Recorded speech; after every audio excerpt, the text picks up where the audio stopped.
Ahead of the enumeration of households is the need for us to do the chalking and listing of structures.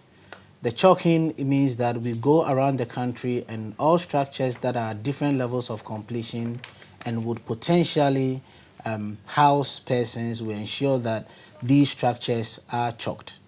The reason why we do the chalking before the listing is to ensure that we don't miss any household. So we go through a process which we call the serpentine approach to ensure that each structure within an enumeration area is chalked.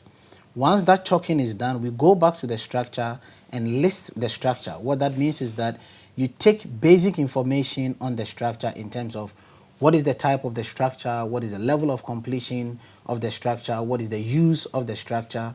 This will give us some information that later on will feed into our understanding of the housing situation that we have in the country. In addition to that, during the listing exercise, we collect basic information on the households in the structure. So we would want to know the information about the head of the household, i.e. the name of the person of the household, the contact details of the person of the household, the number of persons in there, and by sex. This information is also helpful for us during the enumeration stage when we start counting persons in Ghana. In Ghana, the process of counting is by what we call the de facto approach, and this simply means that you are counting persons who spend the night in Ghana.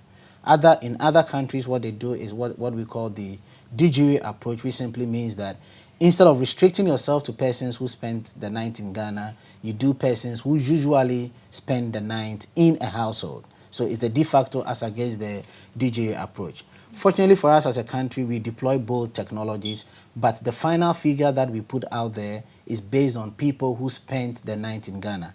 But once you go into our report, you get further information on those who usually spend the night in a household in Ghana. So we are able to provide both information. So this exercise is going to run from the 13th throughout to the 27th of June, when we celebrate the Census 9. But we divide this phase, that is from the 13th to the 27th, in two phases. The actual listing work, we expect that it will be done over a 7-day period. So that would be from the 13th to about the 20th, of June. All right.